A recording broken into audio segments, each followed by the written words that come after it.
Saudara, penyebab pasti kecelakaan ini tentunya akan terungkap melalui kotak hitam yang akan dianalisis yang berisi Flight Data Recorder atau FDR dan Cockpit Voice Recorder atau CVR. Namun sejauh mana upaya investigasi dan pencarian pesawat Sriwijaya SJ182, malam ini kami akan berbincang dengan seorang pilot yang sempat memberikan analisisnya terkait jatuhnya pesawat Sriwijaya Air SJ182 dan juga bersama Ketua KNKT Suryanto Cahyono, lalu pengamat penerbangan Arista Atmaji. Saya langsung menuju ke Kapten Vincent dulu. Kapten Vincent Raditya, sehat selalu dengan Aiman, Kompas TV, Jakarta. Halo, Aiman. Terima kasih sudah diundang ke sini. Terima kasih juga bersedia untuk kami wawancarai. Kapten Vincent, bisa dijelaskan, kalau seandainya kita melihat tentu ini kita tidak mendahului nanti hasil dari analisis KNKT yang kemudian akan diumumkan sekian waktu kemudian. Tapi bahwa pada saat take off kami juga mendapatkan informasi dan video bahwa sedang ada cuaca buruk, sempat ditunda delay 30 menit bahkan ketika ada cuaca buruk. Apa yang bisa Kapten Vincent sampaikan di sini? Intinya yang saya mau sampaikan bahwa kita memulai ini kita nggak bisa mendahului KNKT tentunya karena namanya delay karena cuaca itu sudah cukup normal lah di dunia penerbangan. Namanya pilot akan sedemikian rupa untuk menjaga safety. Lebih baik kita menunda penerbangan daripada kita memaksakan penerbangan di cuaca yang kurang bersahabat. Tapi in general cuaca cukup umum kita terbang dalam kondisi hujan, dalam kondisi thunderstorm. Terkadang kita ada sel-sel thunderstorm di depan landasan pacu kita, gitu. Iya. Jadi seharusnya bukan sebagai satu hal yang terlalu signifikan, tapi kembali lagi nanti dengan data yang ada nanti kita mesti cross check kembali. Betul. Artinya begini, kalau seandainya sudah ada clearance untuk bisa terbang, sudah ada izin untuk bisa terbang, maka ini kemudian tidak ada masalah dengan cuaca, artinya sudah bisa dilalui dengan perhitungan, begitulah kurang lebih ya? Kalau clearance untuk take off pada umumnya sih pesawat bisa-bisa aja. Cuman kadang-kadang kalau misalnya tergantung ya, kalau visibility-nya below minimum, pilot pasti pertama bisa jadi dia tidak diberikan clearance untuk tinggal landas dari menara pengawas. Atau kedua, bisa jadi pilotnya memilih untuk menunda penerbangan karena alasan keselamatan. Karena rendahnya daya pandang itu bisa berakibat buruk pada keamanan gitu. Kalau analisis dari Kapten Vincent sendiri, posisi pada waktu kecelakaan ini memang kan cuacanya tidak baik ya, bahkan buruk. Ada awan cumulonimbus di sekitar lokasi kecelakaan. Benar demikian? Nah itu saya nggak tahu, karena saya nggak dapat datanya. Sampai sekarang saya nggak tahu persis datanya seperti apa. Dan itu bukan ranah saya untuk berkomentar masalah cuaca atau gimana. Saya di sini cuman mengkomentari hal yang saya bisa lihat datanya doang. Saya nggak tahu kondisi cuaca pada saat waktu itu seperti apa. Dan bagaimana kondisi pesawat hingga saat ini juga saya tidak ketahui. Ada DMI apa, ada defect apa, saya tidak tahu. Cuman yang jelas, yang saya tahu adalah bagaimana ada sebuah data ketika dia terbang, dia tinggal landas, belum sampai cukup lama, dan data tersebut menunjukkan adanya penurunan yang sangat drastis. Itu yang saya ingin pengalaman Kapten Vincent. Apa yang kemudian dialami oleh Kapten Vincent? Pernahkah misalnya masuki awan cumulonimbus misalnya? Apa yang terjadi dan bagaimana mungkin kami awam untuk mendengarkan apa yang kemudian menjadi pengalaman dari Kapten Vincent? Betul. Cumulonimbus itu adalah awan yang banyak isinya itu hujan gitu. Jadi kita ketika terbang tidak akan bisa menghindari untuk kena sama cuaca-cuaca buruk. Jadi ketika kita cruising, namanya kita jarak jauh, kita terbang dari sini ke Hong Kong, dari sini ke luar negeri, walaupun dari sini ke Kupang, kemanapun kita terbang, pasti tidak bisa menghindari namanya cuaca. Bahkan kita mau terbang dekat aja Jakarta ke Bandung, kalau di sana ada cumulonimbus di tengah, maka kita bisa berekspos terkena dengan cumulonimbus itu. Tapi cumulonimbus ini kan tergantung tingginya. Iya. Ada yang rendah di bawah, ada yang di atas, dan ada yang di ketinggian yang sangat tinggi. Semakin tinggi, semakin mengerikan dia. Karena biasanya cuaca di atas itu anginnya lebih keras dan suhu udaranya lebih rendah, jadi air tersebut bisa menjadi es. Dan kalau ke pesawat itu sendiri, jadi lebih keras gitu loh. Kalau air cenderung cuaca di bawah 12.000. ini sekali lagi kita harus merefer ke data, cuman cenderung cuaca di bawah 15.000 itu masih dikatakan cukup aman untuk pesawat. Jadi seringkali kita take off, di depan itu ada awan cumulonimbus, tidak ada jalan lain, kita mau tidak mau harus masuk ke sana, dan seringkali kita masuk. Dan tidak menjadi sebuah masalah itu. Oh, jadi biasa ya, masuk ke awan cumulonimbus itu biasa ya? Sudah biasa. Oke. Kalau mungkin penumpang melihatnya itu kanan kiri lewat jendela pesawat itu putih aja kelihatannya begitu ya? Kalau awan cumulus kelihatannya putih. Kalau cumulonimbus biasanya ada petirnya. Oke. Biasa bisa jadi kena petir, kena sambar petir. Tapi itu juga biasa. Kena sambar petir itu biasa. Ya nggak biasa. Cuman pesawat ada. Pasti pernah mengalami. Semua pilot pasti pernah mengalami. Saya pernah mengalaminya. Bisa diceritakan, Cap? Dan saya rasa banyak pilot yang cukup senior pasti punya pengalaman di sambar petir. Apa yang terjadi? Bagaimana kemudian bisa terjadi seperti itu? Bisakah kemudian dihindari dan apa ketika terkena petir misalnya pesawat, apa yang terjadi? Pada umumnya ketika pesawat terkena petir, pesawat itu sudah memiliki penangkal petirnya. Jadi ketika dia kena petir, dia akan dibuang lagi. Dan pesawat sudah bisa bertahan ketika dia disambar dengan petir. Jadi petir itu bukan kecil sekali. Kecelakaan terjadi karena petir. Dan karena cuaca buruk itu jarang sekali itu. Pesawat bisa kecelakaan karena cuaca buruk itu jarang. Pesawat kecelakaan karena cuaca buruk itu jarang ya? Jarang. Karena pesawat didesain sudah bisa melewati cuaca buruk itu, Anda mengatakan itu? Rata-rata seperti itu. Kita hari-hari. Cuman yang paling berbahaya adalah yang kita khawatirkan adalah bagaimana kita terbang di kondisi misalnya di low level. Misalnya ada wind shear ketika kita akan masuk mendarat di landasan. Ada apa, Kapten? Wind shear. Wind shear adalah putaran angin dengan kecepatan yang sangat cepat, yang arahnya bisa berbeda-beda dalam waktu yang sangat cepat. Tapi ini tidak terrefleksi di penerbangan itu. Karena pesawat tersebut, dia itu sudah berada di ketinggian 11 sampai 12 ribu. Jadi nggak bisa kita kategorikan sebagai wind shear. Wind shear itu yang low level wind shear biasanya di bawah yang mengerikan. Tapi in general cuaca yang ada di 12 ribu, 11 ribu ini biasanya pertama bisa kita hindari. Kalaupun kita masuk bukanlah sesuatu cuaca yang signifikan. Gitulah. Tapi saya mungkin bisa salah, saya nggak tahu, cuman berdasarkan pengalaman betul. Yang saya sudah terbangin, kita biasanya bukan menjadi suatu masalah. Walaupun kita masuk yang sel warna merah. Walaupun kita harus selalu menghindar ya. Saya sendiri selalu menghindar, nggak pernah mau memasuki. Tapi ada kalanya cuaca buruk itu tidak bisa kita hindari. Sebagai pilot kita harus mencari resiko yang terbaik. Bagaimana kita terbang menghindari cuaca buruk sehingga resiko terjadinya sesuatu itu menjadi kecil. Jadi sebagai praktisi penerbangan, seorang pilot kita harus menjaga resiko, menjaga keselamatan seluruh penumpang kita dengan baik. Jadi ada awan di sana lebih baik kita hindari. Tapi ada kalanya ketika satu momen tanpa kita sadari, tiba-tiba pesawatnya masuk aja di sana. Radarnya tidak bisa mendeteksi dan kita masuk ke sana. Dan ketika masuk, ya memang goncangannya keras. Tapi biasanya bisa tetap dilewati.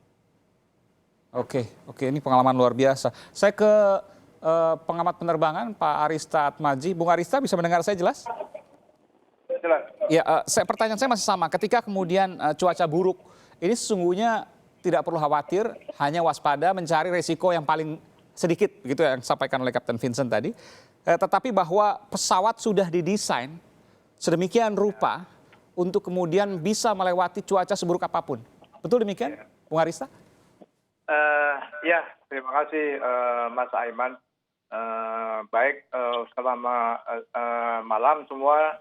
Sebelum saya kasih komentar, saya ikut berduka cita sedalam-dalamnya atas tragedi pesawat SJ182 ya.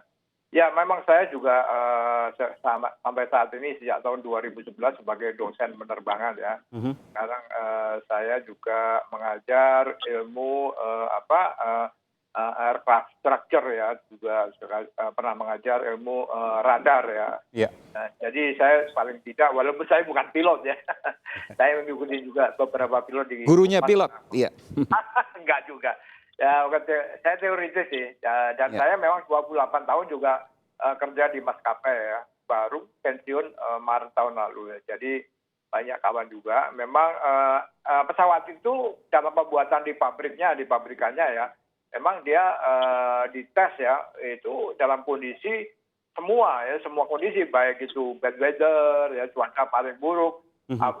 Pesawat itu kayak mainan, kalau di pabriknya kayak mainan, dibanting-banting begitu ya. Ya dibanting-banting begitu. Jadi memang secara aircraft structure dia seharusnya kuat, memang harusnya kuat. Kalau cuaca aja ya insya Allah dia kuat. Kecuali dia masuk ke cumulonimbus ya, dia di situ memang ada ion listrik ya. Itu bukan di struktur pesawatnya ya yang kantem ya, tapi di sistem kelistrikannya ya, seperti AirAsia tahun berapa itu 2015. Ya itu kan dia masuk secara apa ya, nggak tahu kok bisa nyasar, mungkin ada masalah radar ya, masuk terjebak di cumulonimbus. Sehingga bukan struktur pesawatnya yang pecah yang apa, bukan, tapi memang mengganggu sistem navigasi, ya, kelistrikan semua. Tampaknya dan itu end-nya memang bisa fatal ya. Tapi anyway memang pada dasarnya kecelakaan pesawat itu secara teori textbook ya, karena saya dosen ya, itu ada 4 sih ya. Karena bad weather, karena human factor ya, ada juga. Bisa diulangi Bung Arista, Pak Arista? Pertama ya, pertama tadi bad weather, tetap aja. Cuaca buruk, bad weather. Terus human factor ya. Faktor manusia. Ada pilot yang bunuh diri, Sek Air tahun berapa itu? 96 atau 93 itu menjeburkan pesawatnya di Sungai Musi. Itu karena ada lilitan utang yang terlalu besar ya, frustasi ada. Pilot di Rusia ada juga yang jatuh, diambil darahnya, ternyata alkoholnya tinggi ya, kayak gitulah. Ya. Lalu yang ketiga adalah engine teknis ya, engine failure ya, itu kayak Airbus itu ya, yang mau landing ke Rio de Janeiro dari Paris itu ya, itu pitotnya ternyata tidak beku ya, karena melewati cuaca yang minus 0 di atas, sehingga pitot ini fungsinya dia memberikan sinyal ya kepada instrumen flight management system ya di sistem cockpit, sehingga pilot itu pada saat itu airplane disorientasi ya, sehingga salah, dia harusnya naik, dia turunkan sehingga jebur ke laut. Yang keempat nih, yang terakhir ini adalah faktor sabotage ya. Sabotase. Ya, sabotase. Kita sendiri pernah fenomenal ya, pesawat Pan American sehingga bangkrut ya, ditembak di atas Lockerbie di UK oleh warga negara Libya ya, dari bawah ya. Itu yang bahayanya ini, yang nembak ini hidup, tapi ratusan pesawat meninggal ya. Atau pesawat Malaysia Airlines yang beberapa tahun lalu ya. Bisa jadi ya, yang sekarang nggak ketemu itu ya, entah kemana ya. Itu indikasinya kan juga hijack atau terorisme ya. Jadi 4 itu, udah itu semua akan terkuak kalau hasil dari black box itu bisa diambil, bisa dianalisa KNKT,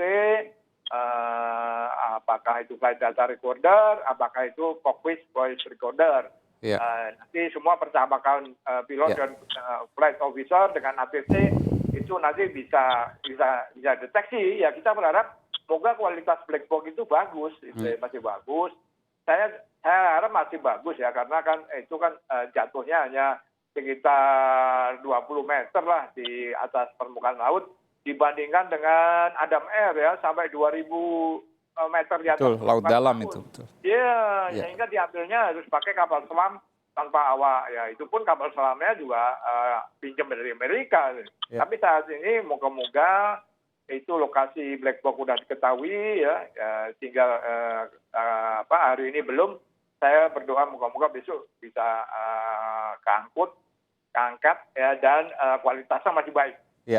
Saya ingin bertanya Pak Arista, kalau kita bicara soal kecelakaan pesawat, trennya ke 20-30 tahun terakhir, ini banyak sekali kemudian yang jatuh di laut. Ya. Sebelumnya kita lihat misalnya pada saat di bandara, misalnya pada saat landing atau pada saat take off, misalnya pada waktu itu adalah pesawat Lion Air atau Mandala misalnya. Tapi yang belakangan kan tadi Anda sebutkan juga soal Adam Air, terus kemudian 2015 ada AirAsia, 2018 meskipun ada permasalahan dari pabrikan terkait dengan Boeing 737 MAX pada waktu itu 2018 juga jatuh ke laut dan saat ini juga jatuh ke laut. Apa yang bisa Anda simpulkan dari sini Pak Arista? Kenapa kemudian beberapa tahun belakangan terakhir ini banyak yang kemudian kecelakaan terjadi pada saat hendak terbang, tidak lama setelah terbang atau pada saat perjalanan dan itu kemudian di tengah jalan mereka jatuh ke laut. Apa yang kemudian bisa disampaikan di sini? Ya, memang di penerbangan ya, itu mohon izin Captain Vincent ya. Jadi fase terbang pesawat itu ada berapa ya? 4 atau 5 fase. Pertama ya take off jelas. Habis itu climbing ya, dia climbing ya.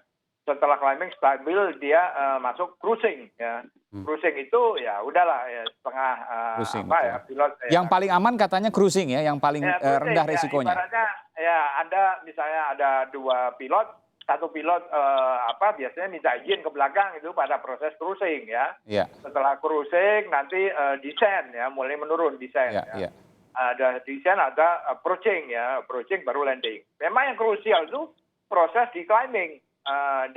Karena pada waktu proses di climbing itu semua engine itu ada full speed ya, full power, full speed ya, itu konsentrasi penuh di situ ya.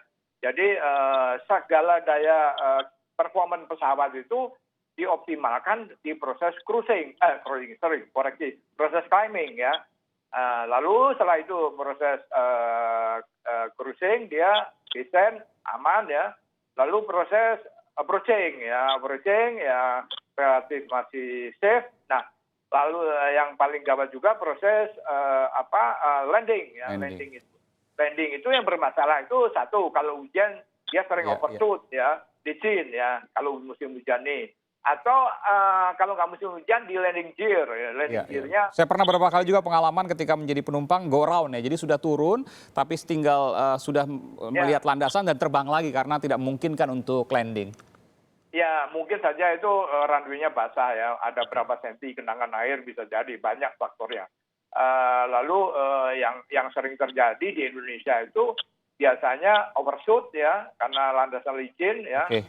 Lalu juga landing gear-nya patah gitu ya, karena memang kalau musim kering ya landing gear-nya mungkin ya sudah nggak begitu beres ya. Sehingga patah itu sih sebetulnya. Oke. Baik, saya nanti akan tanyakan Kapten Vincent, ada analisis yang saya baca di Harian Kompas dari Marsikal C.P. Hakim menyatakan bahwa ketika masa pandemi ini lama kemudian tidak dipakai, tidak digunakan, lalu kemudian ada peringatan dari produsen, dari pabrikan bahwa akan ada resiko yang bisa terjadi karena lama kemudian mesin tidak dihidupkan, tidak diterbangkan, tidak dioperasionalkan. Benarkah itu? Apa yang terjadi? Saat lagi saudara tetaplah bersama kami di Breaking News Kompas TV.